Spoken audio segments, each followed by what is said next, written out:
자, 124페이지요. 125페이지. 자, 요거 마저 하나 정리합시다. 이거는 3단원이 끝이 납니다.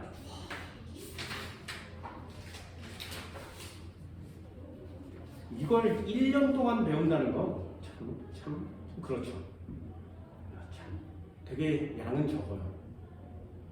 그 양 적은 내용을 1년 동안이나 배우고 있으니 좀 안타깝기도 하죠. 그래서 이게 고등학교 2학년에 올라가면 과학 시험 범위가 매우 적어요. 매우 적은 편이거든요. 그런데 법업대 문제가 어렵기 때문에 그렇습니다. 해당하는 학년에 해당하는 난이도가 필요하죠. 그건 맞아요. 항상 언제나 중딩처럼 쉬운 문제만 풀고 넘어갈 수는 없어요.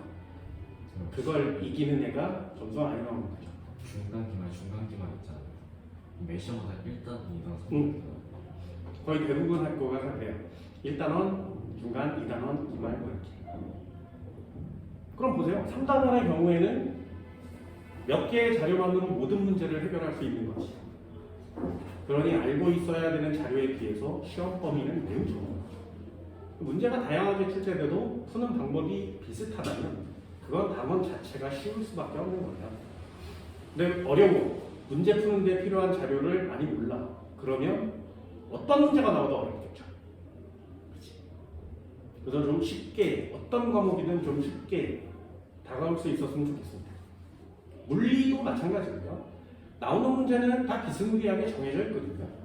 그럼 그 문제를 풀기 위한 자료가 필요한데 물리는 자료가 다 정해져서 적혀 있어요. 그러니까 공부하기는 되게 편해요. 공부는 되게 편하게 할 수 있는데 문제가 여러 가지 형태로 출제가 될 수 있죠. 그럼 여기에 나오는 자료만을 가지면 다 풀 수 있거든요. 고정되어 있느냐 움직이느냐의 차이예요. 자료는 고정되어 있는 걸 배우는데 문제는 움직이는 게 나오니까 이 새끼를 움직이면 어떻게 되나 이런 내용이거든요. F는 M이라는 공식은 알아. 그런데 문제가 물체가 움직이는 거죠. 그럼 움직일 때 어떻게 되는지를 보는 거예요. 그래서 물리는 그런 움직임에 대한 내용을 좀 신경 쓰시면 물리는 자료만으로 다 풀 수 있어서 한 바퀴만 싹 돌고 나면 교재에 다 써 있으니까 교재를 익히는 게 중요한 문제예요. 생물의 경우에도 유전 문제를 푸는 방법을 제외하면 나머지는 다 교재에 써 있거든요. 지구과학도 마찬가지고. 근데 화학만큼은 안 그래요. 화학은 교재에 있는 내용으로는 문제를 풀 수가 없어요. 물론 그거에 해당하는 문제도 나오기는 하는데 그건 내신용으로만 나오고요. 수능이나 모의고사 문제는 지금처럼 교재에 없는 내용을 가지고 있으면 훨씬 더 효율적으로 빨리 정확하게 문제를 풀 수 있는데 그걸 모르는 거예요. 공부해라 그러면 전부 다 교재를 펴놓고 공부를 하는 습관들이 있기 때문에 화학은 어려울 수밖에 없죠. 분명히 외웠는데 교재를 문제를 보면 안 풀리는 거야. 왜? 필요한 자료는 따로 있거든요. 그래서 화학 공부를 하는 게 상당히 어려워요. 교재만으로 독학하는 것도 제일 어려운 과목 중에 하나입니다. 그래서 학원을 안 다니거나 또는 인강만을 듣고 이렇게 공부를 하는 학생들 이 화학을 어려워할 수밖에 없죠. 그러니까 전국에 있는 애들이 화학을 어려워하는 거예요. 니네들도 화학을 어려워하고 있겠지만 차츰 조금씩 쉬워지세요. 저는 쉬워요. 그럼 다행입니다. 쉬워진 거냐? 그럼 다행입니다. 쉬워지셨으면 좋겠습니다. 내가 수업을 하는 이유도 그런 거죠. 그렇죠? 학생 수가 많아. 그래서 막 때려놓고 막 강의를 해. 내가 제일 많이 강의했던 게 한 발에 230명이었었거든요. 어디서? 대치동에 왔어요? 대치동은 안 가요. 거기는 좀 차별이 심해. 학생들과 학생들 사이에, 학생들과 강사 사이에, 강사와 강사 사이에도 차별이 너무 심해요. 난 그런 거 못 견뎌하거든요. 예를 들면 어떤 경우냐면 내가 화학원을 깔고 있잖아. 다른 선생님 화학원을 깔고 있잖아.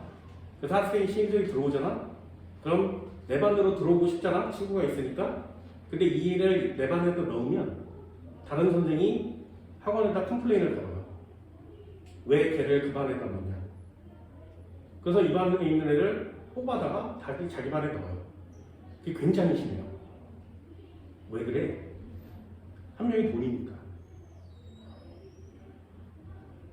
됐죠? 난 그게 너무 싫거든요. 한 명이 있든 100명이 있든 강의를 하는 건 맞잖아요. 내가 돈 벌려고 강의를 하면 여기 학원에 안 오지. 그렇죠? 여기는 3명 앉아있거든요. 지금까지 4명이에요. 그럼 나는 4명을 이 시간에 가르치는 것보다 40명을 다른 학원에서 가르치면 돈을 훨씬 많이 벌 수 있잖아. 근데 난 왜 여기 있어? 나는 학생들이 내 수업을 들어. 그래서 좀 할 수 있겠네, 재미나졌네 라는 게 너무 좋아요. 물론 다른 학원에도 그런 학생들이 많이 가르치면 더 많이 생길 수 있잖아요. 근데 그 외적인 부분이 너무 심해요. 나는 내 학생들이 다른 수업을 듣고 싶다 그러면 가도 괜찮아요. 인원이 적어도 상관없거든요. 나는 돈 벌 생각이 별로 없으니까. 되게 부자예요. 농담이고요. 내가 고등학교 3학년 때 집을 나왔어요. 가출이 아니라 출가. 우리 어머니가 나한테 너 대학교 꼭 가야 되겠니? 라고 얘기했어요. 니네 그런 질문 받아온 적 없지? 무슨 뜻이야? 일하라. 왜? 뭐, 돈이 없으니까. 내가 너 등록금 내줄 돈 없으니까 대학을 안 갔으면 좋겠다라는 뜻이에요. 부모한테 그런 소리를 들어본 적 있어요? 그치? 나는 그 소리를 들었어요. 그래서 나는 이 집안에 태어나서 돈을 벌어야 하는구나 라는 생각밖에 없었거든요. 그래서 고등학교 2학년, 3학년 때 공부를 해야 되는데 하긴 해야 되는데 대학교를 가지 말라 그러니 어떻게 해? 그래서 우리 어머니는 나 원서 쓴 것도 몰랐어요. 수능 시험 본 것도 몰랐어요. 내가 돈을 모아서 내 돈으로 원서를 냈어. 근데 돈이 찢어지게 가난한 집의 학생이 돈을 벌어봐야 모아봐야 얼마나 모으겠니? 원서 딱 한 장 살 돈 모았거든요. 내 서랍 밑에 옷장 속옷 서랍 밑에 거기다가 돈을 이렇게 한 장씩 한 장씩 모아서 그걸 다 모았더니 원서 한 장 값이 나는 거예요. 지금은 시험 안 보면 돌려줘요. 원서를. 근데 그때는 내면 끝이었어요. 그걸 들고 담임선생을 찾아가서 원서 한 장만 써주세요 라고 얘기했죠. 근데 한 장 쓰면 어디 쓸 거야? 내가 얘기했잖아요. 인생 뭐 있어? 나는 뭐 중앙대를 갈 수준이야? 그러면 중앙대를 쓰시고요. 나머지 하나는 서울대 쓰세요. 그 엄마한테도 좋은 효도야. 담임선생이 시대야 너 서울대 갈 수 있겠니? 이렇게 물어보면 대학 써보는 거죠. 인생 뭐 있어요? 이렇게 얘기하시면 돼요. 그러면 이게 얼마나 효도인지 잘 봐. 니네들이 중앙대 갔잖아? 그럼 되게 좋은 거죠. 그런데 엄마는 친구들을 만나서 뭐라 그래? 우리 애 중앙대 합격했어. 이렇게 얘기하지 않아요. 서울대 원서를 썼는데 아깝게 떨어졌잖아. 그래서 중앙대 갔어.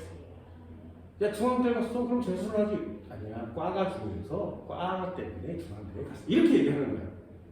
얘는 중앙대에 합격한 애가 아니라 서울대에 갈 수 있었는데 중앙대에 간 학생이야.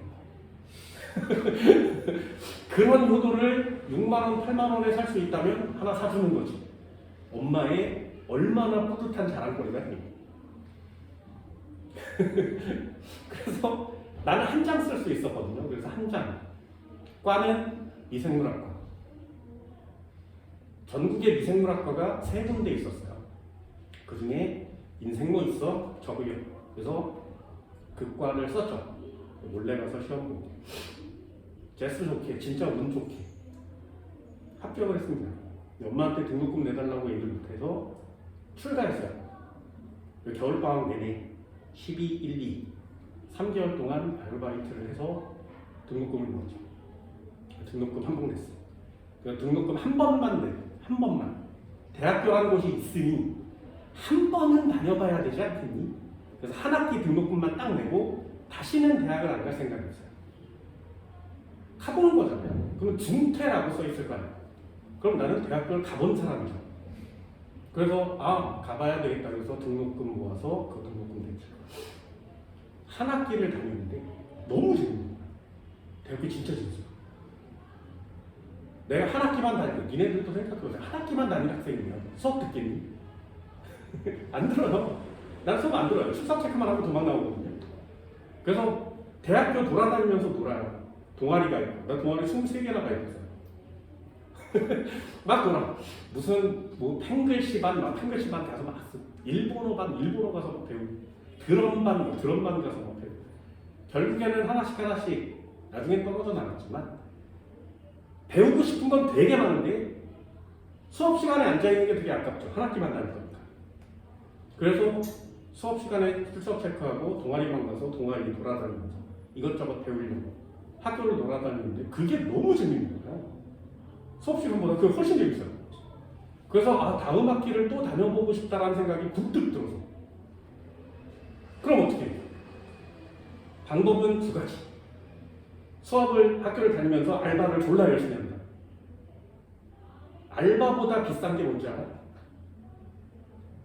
일을 해서 알바를 해서 돈을 버는 것보다 훨씬 더 빠른 속도로 돈을 더 크게 벌 수 있는 방법. 딱 하나밖에 없어요. 장학금. 장학금이 니네가 벌 수 있는 돈 중에 제일 비싼 거예요. 그래서 공부해요. 그래서 대학교 1학년 때 그나마 좀 공부를 해서 장학금을 타게 됐어요. 한 학기가 벌 수 있는 거지. 한 학기를 또 다니는 거예요. 그래서 1년을 다녀보니까 1학년이 이렇게 재밌어. 대학교 와 짱이야. 난 지금도 생각하거든요. 타임머신이 있어. 네가 제일 행복했던 때로 돌아가. 그러면 나는 지금 남아있거나 아니면 대학교 1학년으로 돌아갈 거거든요. 난 지금과 대학교 1학년이 내 인생에서 제일 행복해요. 대학교 1학년으로 다시 돌아가서 그 1학년을 다시 한번 똑같이 보내고 싶어요. 너무 재밌었으니까. 2학년이 될 때 또 장학금을 타게 됐죠. 그래서 장학금 타고 장학금 타면서 계속 학교를 다녀요. 못하면 탈락이에요. 그래서 막 공부를 했는데 3학년 1학기 때 장학금을 못 탔어. 장학금 못하면 뭐해? 군대 가요. 그래서 나도 그때 군대 갔어. 젠장이지. 니네들은 안 그렇잖아, 그지? 니네들은 그런 경제에 대한, 돈에 대한 부담감이 나보다는 좀 적겠죠. 그러니 최고로 행복한 대학생이 될 수 있을 겁니다. 그렇게 되세요. 그렇게. 그때 내 집 나올 때 8,000원 갖고 나왔거든요. 내 돈 8,000원밖에 없었어요. 그래서 이걸로 뭐 라면을 사 먹으면 라면이 막 1,000원, 2,000원 이랬으니까 너무 아까워요. 그래서 숙식을 제공하는 알바에 들어갔죠. 그럼 밥 먹고 재워주니까 쓸돈이 별로 없고 알바비는 다 등록금으로 모을 수 있으니까. 근데 8,000원 들고 내가 나왔는데 지금은 꽤나 잘 살고 있죠. 집 있죠, 차 있죠. 그리고 그냥 꾸졌지만 5,000원짜리, 8,000원짜리 옷을 입고 있지만 옷을 입고 다니고요. 그리고 저거 먹고 싶다 그러면 돈 생각하지 않고 먹을 수 있어요. 이것처럼 행복한 건 없어. 그리고 우리 어머니가 계신데 어머니가 막내야 오늘 고기 먹고 싶다고 고기를 사줄 수 있어요. 근데 조카애들도 많은데 조카애들이 뭐 설날 명절 때 돈을 줄 수 있어. 그래서 돈이 많지는 않지만 사는데 그렇게 막 썩 불편하지는 않거든요. 그럼 된 거 아니에요? 되게 부자한데. 네. 그러면 난 행복하게 살 수 있어요. 그럼 니네들을 가르쳐서 내가 돈을 뭐 수억을 벌 거야? 그건 아니야. 난 내 수업을 듣는 애들이 이렇게 수업을 듣고 조금씩은 이렇게 야금야금이라도 성장했으면 좋겠습니다. 난 그랬으면 좋겠어요. 내가 언제까지 강사를 할지 모르겠지만 그래도 내가 강사를 하는 동안에는 학생들이 그랬으면 좋겠습니다. 그게 내 목표죠. 꿈이고. 난 다시 태어나도 강사하고 싶어요. 학교 선생활하고 애들한테 얘기하고 강사하지 마 이렇게 얘기하고 있지만 나는 다른 직업보다는 강사가 꽤 괜찮은 것 같아요. 학생들이 잘하는 모습 이런 것들도 보고 있으면 되게 뿌듯하죠. 인스타에 가면 예전에 내가 가르쳤던 애들의 자식들 동영상이 막 올라오거든요. 되게 뿌듯해요. 내 얘기도 아닌데 되게 뿌듯하죠. 막 결혼하는 애들 보면 잘 살아야 될 텐데 뭐 이런 생각도 되게 많이 하고 그러면서 자라는 그러면서 크는 거죠. 그렇다고 뭐 걔네들이 나한테 와서 뭐 선생님 고맙습니다 뭐 이럴 거야? 아니죠. 그거하고 뭐 상관없어요. 그냥 내 마음이 그냥 학생들한테 갔으면 좋겠다라는 내 바람뿐인 그것뿐인 거죠. 돈 안 벌면 안 돼. 그치? 사는데 불편하지 않고 나 여행 갈 거거든요. 11월이 되면 내가 되게 불안하다. 우울하다. 그 우울함을 여행으로 풀어요. 그래서 11월은 좀 여유로우니까 고3 애들 없으니까 여유로워서 여행을 좀 다니는데 코로나 때문에 못 가다가 이번에 큰일 났죠. 이번에도 여행 갑니다. 다음 주 다다음 주 여행 갈 거예요. 그럼 한바탕 여행 다녀오면 12월이 되니까 그때가 되면 좀 으쌰으쌰하고 기운 낼 수 있죠. 그죠? 여행도 다닐 수 있고 얼마나 좋아. 그 정도면 되는 거 아니야? 오늘 여기 차 주차했는데 그 옆에 페라리 911 우와 이러면서 주차를 하는 거야. 주차 라인은 없지만 이렇게 그래도 공공의 약속처럼 주차를 할 수 다른 사람이 주차할 수 있는 여기다 주차를 하고 있잖아요. 내 자리에 가운데로 주차하고 이 새끼가. 돈이 많으니까 페라리를 끌고 다니겠지만 와 돈 많아서 페라리 끌고 다녀 부러워 라는 느낌보다는 저런 싸저런 새끼 이런 생각이 많이 드는 거죠. 그거 안 타면 어때? 물론 타보고 싶지만 안 타면 어때? 그냥 이러고 사는 거예요. 내 강사 동기나 친구, 후배 이런 사람들이랑 얘기할 때 왜 주식 사면 떨어지는 거 있잖아. 내가 사면 떨어져. 막 이런 거. 복권도 안 돼. 돈을 벌 수도 없어. 더 이상 불어나지도 않아. 그래서 그냥 농담처럼 얘기하는 거죠. 이번 생은 안 되나 봐. 다음 생엔 부자로 살았으면 좋겠다. 이번 생은 안 돼. 그래서 포기하고 살고 있지만 그래도 기분 좋게 살고 있습니다. 그냥 그렇게 사는 거예요. 그러니까 니네들도 수업을 뭐 엄청난 수업은 아니겠지만 잘 들어서 좀 재미도 있어지고요. 그리고 문제가 풀리니까 좀 신나네 뭐 이런 느낌도 받을 수 있어요. 와 이거 배워보니까 되게 신기한 거구나 이런 느낌이 좀 있어서 나중에 대학을 갈 때 대학 가서 좀 더 큰, 좀 더 많은 심오한 과학을 배웠으면 좋겠다 라는 것도 했으면 좋겠어요. 아까 인터넷에 떠있는 뉴스를 봤는데 심해에 물고기가 살아요. 1000m에서 1000m에 갑니다. 1000m의 물 1000m가 몇 기압인 줄 알아? 100기압이에요. 우리가 사는 곳은 1기압이죠. 인간이 100기압에 들어가면 이 압력을 견디지 못해서 되게 작아져요.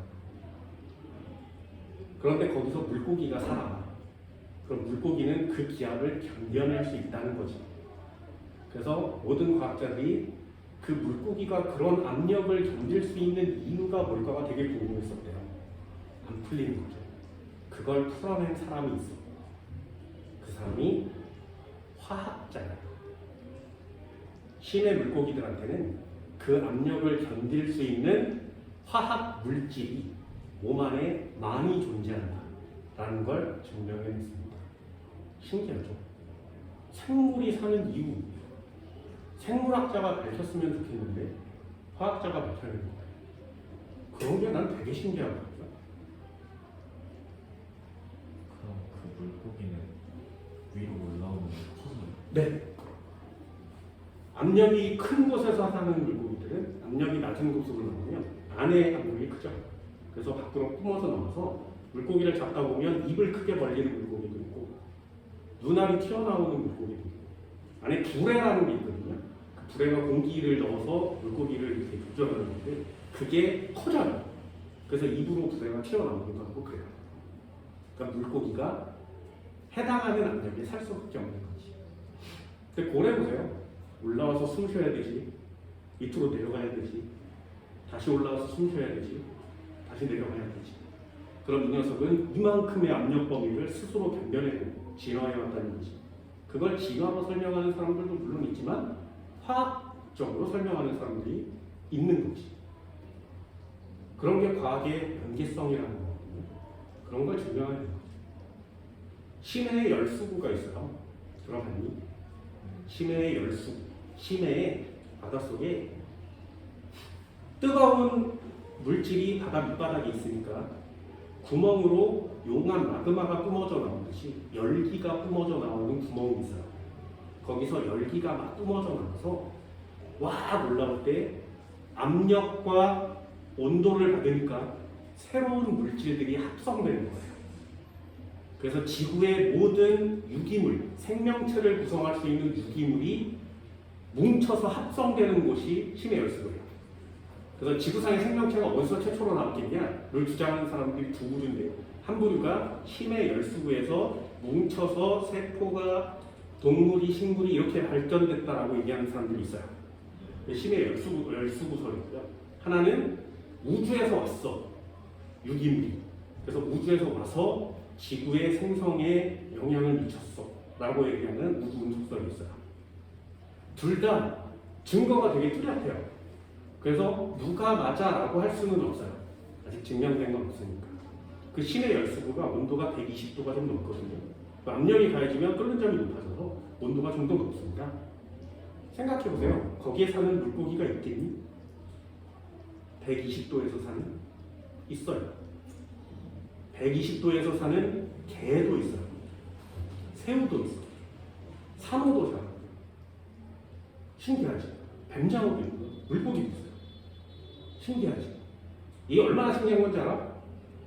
거기에 사는 개가 있어. 맛있지, 그치? 잡아. 그래서 물에 넣고 끓여. 안 죽어. 익힐 수가 없어. 왜? 우리가 지금 살고 있는 곳에 끓는 점은 100도밖에 안 되죠. 근데 얘는 120도에서 살아가는 애라면 얘한테는 찬물이에요. 끓여서 익힐 수 있는 방법이 없어요. 신기하지 않아? 우리가 익혀 먹을 수 있는 방법 중에 삶아 먹는 방법이 있는데 아무리 해도 삶아지지가 않는. 진짜 힘들죠. 그 궁금한 거잖아. 걔네들은 어떻게 그렇게 뜨거운 온도에서 살지? 연구하는 거죠. 살아가는 이유를 다 밝혀냈어요. 인간 진짜 대단하지. 대단하지. 지금 과학은 참 재밌습니다.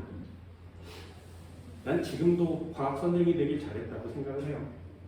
재밌는 게 되게 많으니까. 얘네들도 그랬으면 좋겠어. 이과생이 잘돼. 이과생이 되면 재밌어요. 뭐 헛소리를 하고 있어. 독학하고 있는데. 125페이지요. 하나만 마지막 하나 할게요. 자, 정리를 간단하게 한번 해보면 극성과 무극성 있다고 했어요. 그지? 극성과 무극성은 두 가지인데 첫 번째 공유 결합의 극성과 무극성이 있다고 했습니다. 공유 결합의 극성 무극성. 요건 뭘로 따지는 거라고? 전기 음성도로 따진다고 했어요. 그래서 전기 음성도의 차이가 있으면 극성 공유 결합, 전기 음성도의 차이가 없으면 무극성 공유 결합, 이렇게 나누는 거거든요. 써보면 두 가지요. 두 가지밖에 없어요. 전기 음성도의 차이가 0이 아니면 이거 극성 공유 결합이라고 합니다. 그렇죠? 극성에서 끝나면 안 돼요. 극성 공유 결합이라고 합니다. 전기 음성도의 차이를 봤더니 딱 0이야. 그럼 얘를 무극성 공유 결합이라고 하는 거예요. 요거 쉽죠, 그죠? 자, 두 번째. 그래서 요거 극성 공유 결합 설명할 때 뭐라 그랬냐면 같은 알파벳 사이의 공유 결합은 무극성이에요. 라고 설명했어요. 어렵지 않지? 자, 두 번째. 그럼 분자의 극성, 무극성은 어떻게 쓰는 거니? 요거는 단어 어렵다 그랬죠? 쌍극자 모멘트라고 했습니다. 쌍극자 모멘트. 알짜 힘이라고 설명드렸어요. 물리의 알짜 힘. 그래서 얘도 이렇게 내리면 쌍극자 모멘트의 합이 0이 아니야. 그러면 요거 극성 분자가 되는 거고요. 쌍극자 모멘트의 합이 딱 0이야. 그러면 요거 무극성 분자가 되는 거야.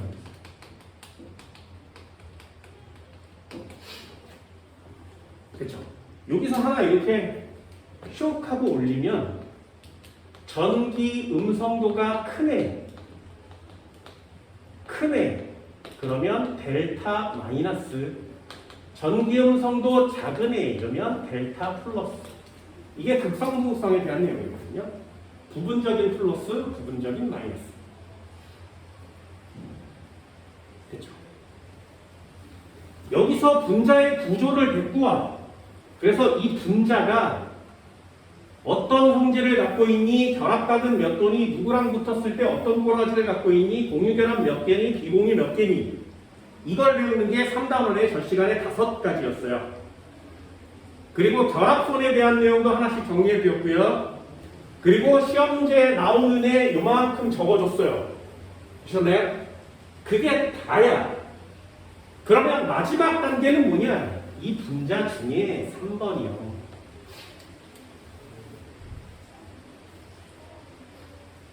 이게 분자의 성질이거든요.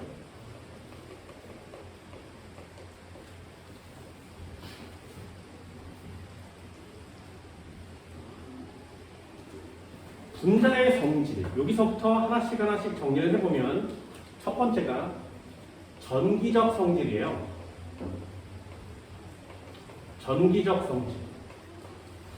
전기적 성질이라고 쓰면 공유결합은 쓰는 게 아니라 분자에서 데리고 온 거죠.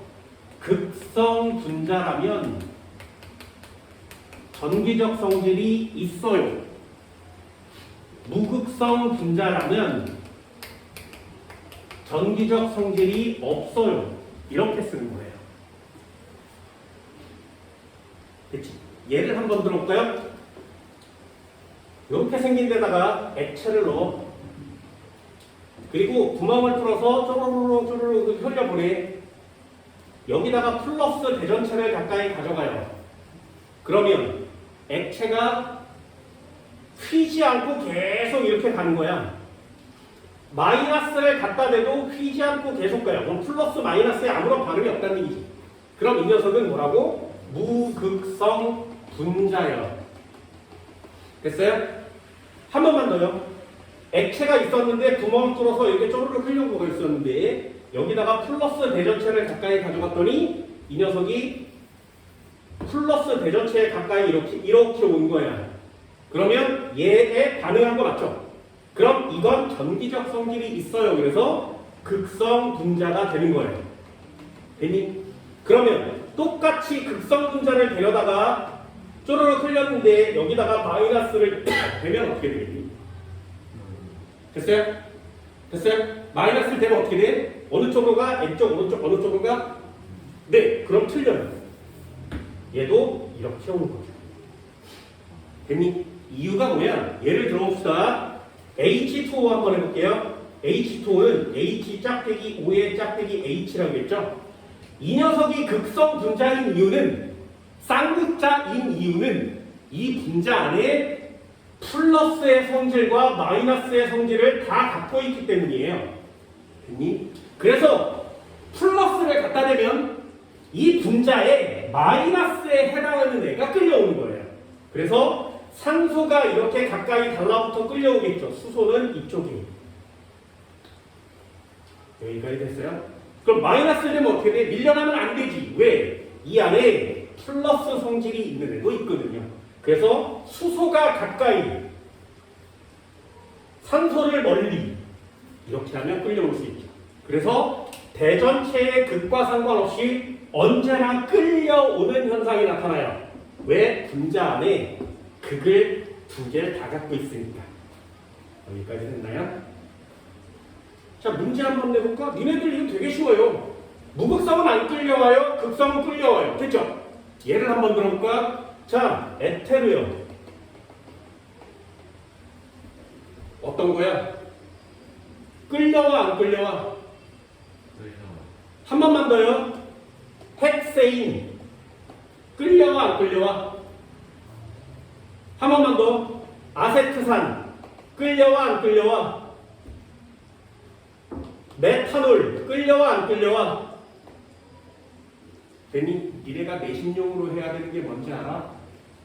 극성은 끌려와요. 무극성은 안 끌려와요. 그게 중요한 게 아니라.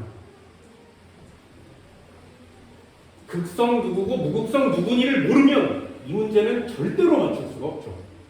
됐어요? 그래서 극성, 무극성의 예들을 알아두는 거예요. 이해할 수 있겠니? 에테르요. 끌려와 안 끌려와?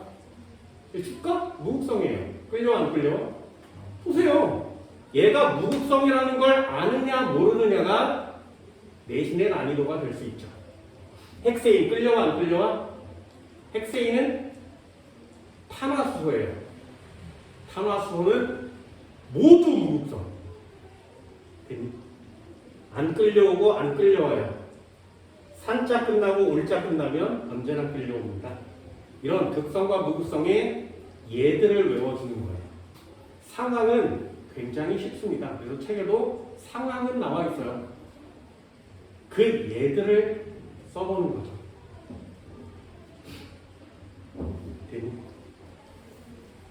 예를 하나 들어볼까? 예를 들어볼까? 에테르, 헥세인. 괜찮죠? 되게 많아요. 사염화탄소.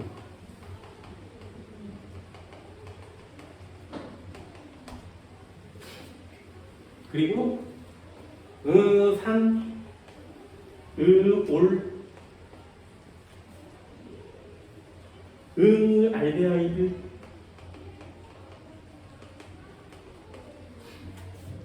나눌 수 있겠어요? 나누면 무극성이고요. 극성입니다.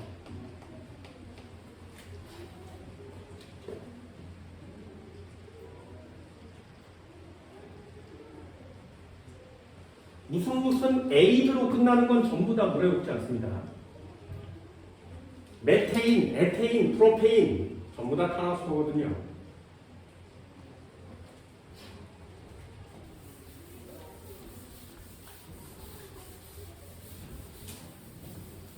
자, 전기력 성질 또 한 번 해볼까요? EX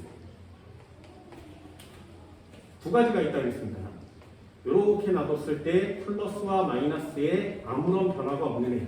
그럼 얘는 무극성 분자예요. 됐지? 그럼 여기 나오는 얘들을 알고 있어야 시험 문제 풀 수 있고요. 이렇게 했을 때 플러스를 대든 마이너스를 대든 전부 다 끌려와요. 전부 다 끌려옵니다. 이렇게 끌려오면 이거 극성 분자가 된다는 거죠. 왜? 극성 분자 안에는 델타 플러스와 델타 마이너스가 동시에 존재하니까.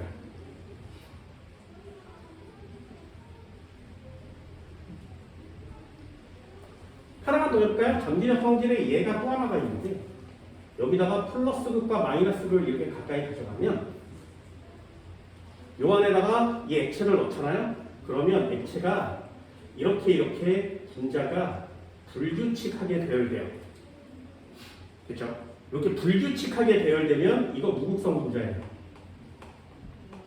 전기적 성질이 안 나타난다는 뜻입니다. 그런데 플러스와 마이너스를 갖다 댔을 때 여기에 분자가 규칙적으로 이렇게 한쪽 방향으로 일렬하게 대열됩니다. 이거 극성 분자죠. 이유가 뭐라고? 이쪽에 델타 마이너스와 이쪽에 델타 플러스가 이런 상태로 존재합니다. 이쪽에 델타 마이너스와 델타 플러스가 이렇게 존재하는 뜻이지. 그래서 일렬로 배열하는 거예요. 그럼 이쪽 부분은 전기음 송도가 큰 애, 이쪽 부분은 전기음 송도가 작은 애. 이런 식으로 일정하게 배열할 수 있습니다. 자, 질문이요. A, B, 에테로 어디라고? 헥세인 어디라고? 응. 알코올 어디라고? 응. 됐나요? 역시 이 문제들도 누가 극성이고 누가 무극성이냐를 맞추는 게 여러분들이 해야 되는 거죠.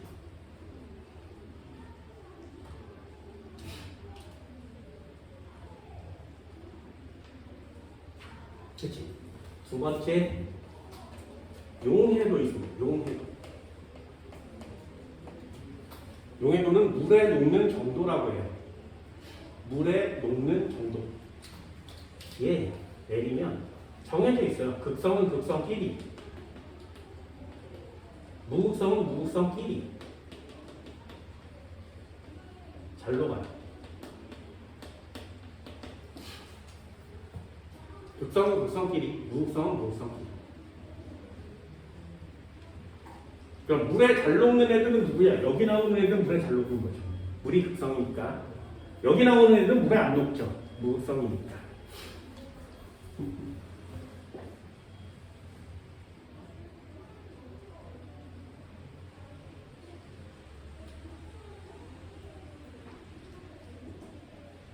네, 이것도 예를 한번 들어볼까?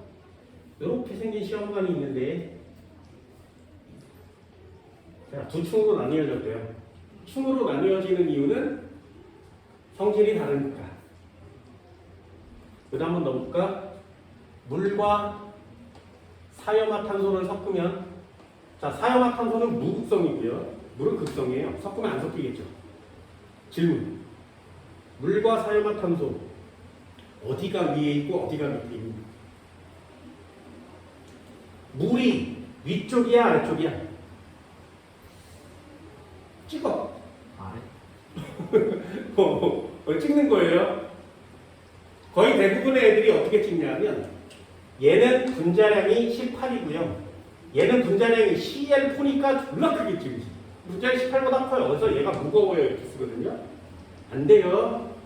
밀도는 물체의 분자량이랑은 상관이 없어. 괜히 외워야 돼. 어쩔 수 없어요. 물과 사염화탄소를 섞으면 여기에 물이 생기고 여기에 사염화탄소가 가라앉아요. 이렇게. 됐지? 자, 질문이요. 여기다가 아이오다인을 넣으면 아이오다인은 이원자 분자니까 무극성 분자입니다. 그럼 얘는 어느 층에 놓겠니? 무극성 분자니까 무극성에 놓겠죠? 그래서 위에 안 놓고 여기에 색깔이 이렇게 변하는 거예요.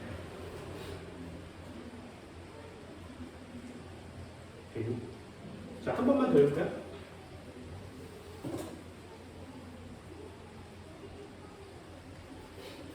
자, 하나는 H2O, 하나는 C6H14. 자, 얘 이름이 헥세인입니다.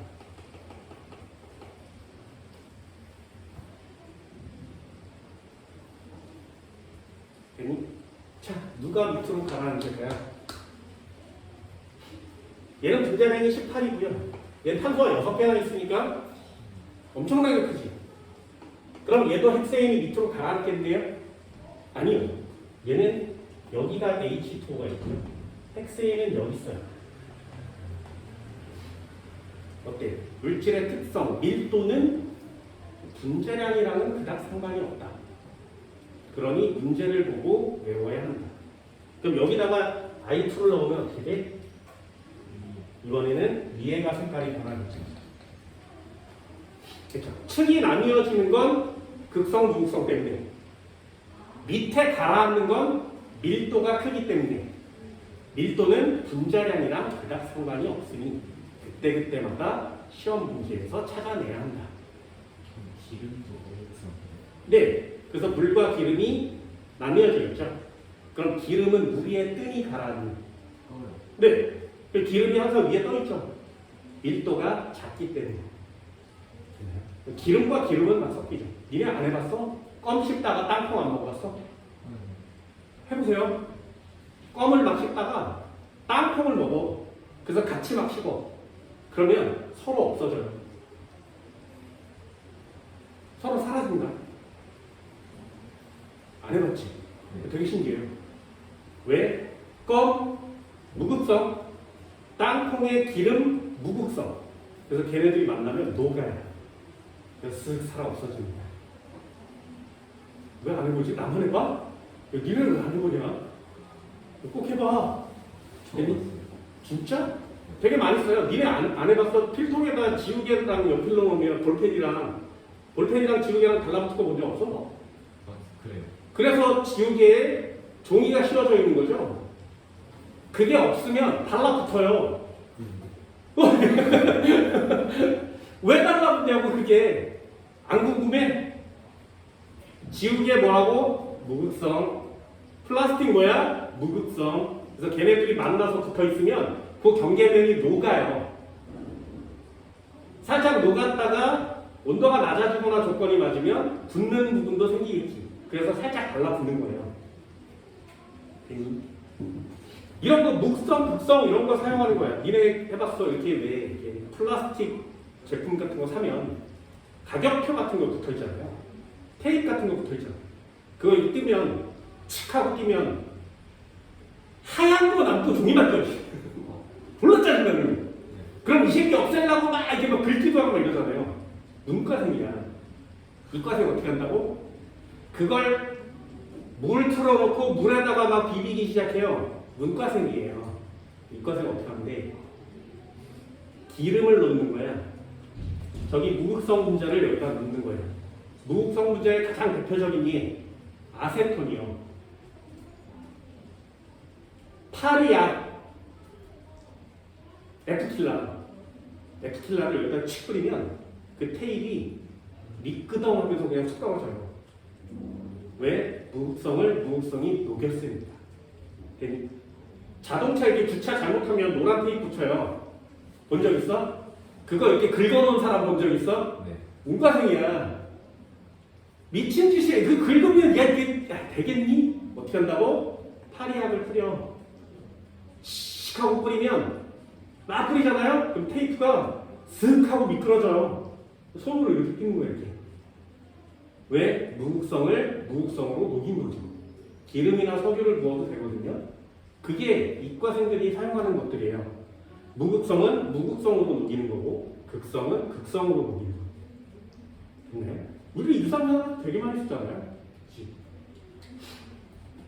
한 칸만 더 가볼까요? 녹는 점, 끓는 점.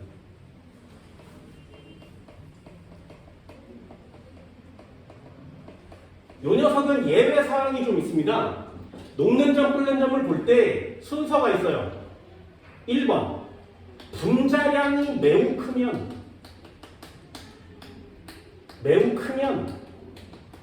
녹는 점도 높아요.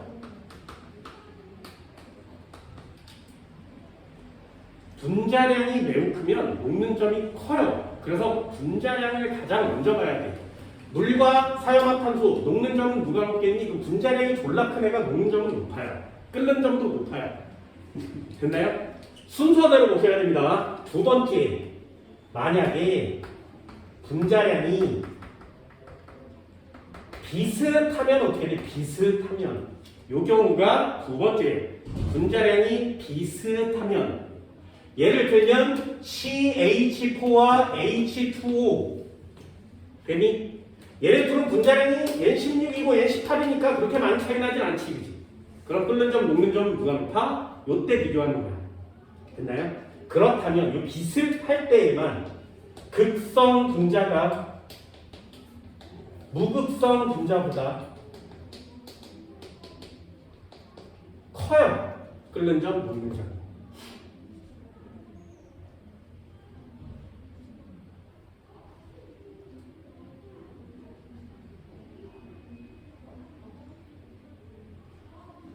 됐죠? 아무 때나 다 크진 않아요. 분자량이 비슷할 경우에 쓰는 거예요.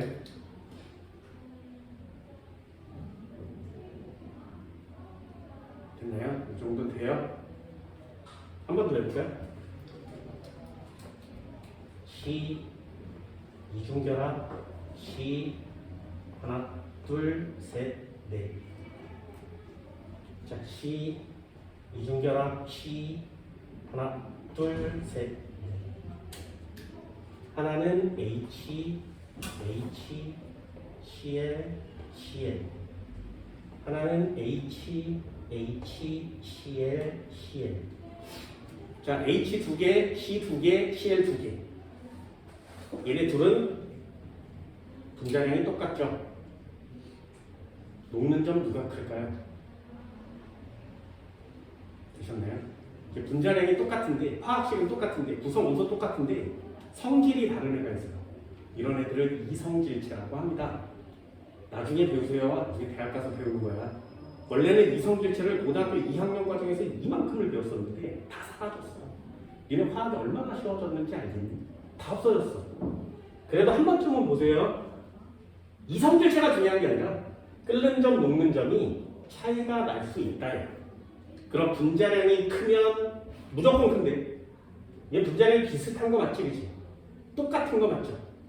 그런데도 차이가 납니다. 그건 극성 분자, 무극성 분자이기 때문에 그래요. 자, 누가 높을까요? 누가 극성, 무극성 같아?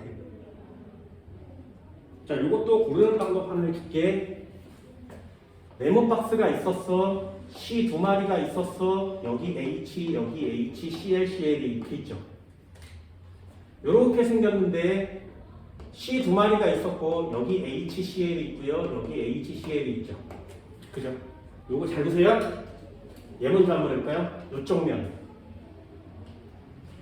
H와 Cl이 있지, 그치?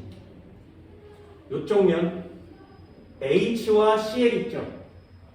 요쪽 면 H와 Cl 있죠? 이쪽 면 H와 Cl이 있지. 그럼 각 면에 존재하는 원자의 종류가 똑같죠? 그러면 작용하는 힘도 같아요. 위아래 원자의 종류가 똑같지? 그럼 작용하는 힘이 같아. 그래서 이 녀석은 합력이 0이에요. 알짜 힘이 0인 거예요.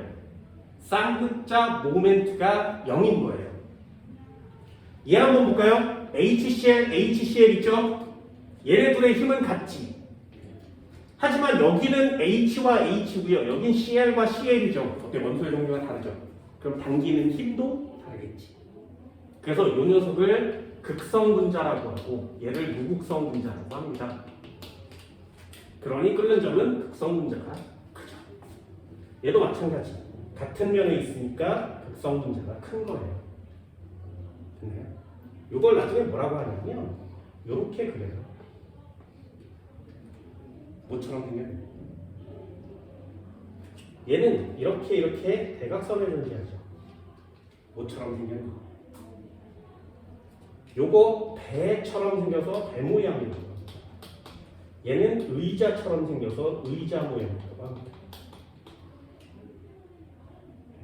영어로는 시스라고 쓰고요. 얘는 트랜스라고 씁니다. 어때요? 분자량이 비슷한 경우에 극성 분자가 끓는 점, 녹는 점이 높다 할 수 있겠네요. 됐죠? 성질 그렇게 많지는 않죠? 극성 분자 전기적 성질이 있어요. 끌려와요. 일렬도 배열해요. 극성 분자는 극성 분자끼리 높고요. 무극성 분자는 무극성 분자끼리 높습니다. 녹는 점, 끓는 점은 분자량이 매우 크면 무조건 크고요. 분자량이 비슷한 경우라면 극성 분자가 커요. 되셨나요? 여기까지 배우는 게 여러분들이 해야 되는 3단원의 모든 내용입니다. 그렇다면 극성 분자, 무극성 분자의 예도 한 번쯤은 봐줄 필요가 있겠죠. 되셨나요? 네, 마라톤 나눠드렸고요. 3단원도 마무리가 됐습니다. 문제도 한번 꼭 풀어보시고요. 됐나요? 다음 시간에 4단원 정리하도록 할게요. 오늘 여기까지. 고생했습니다.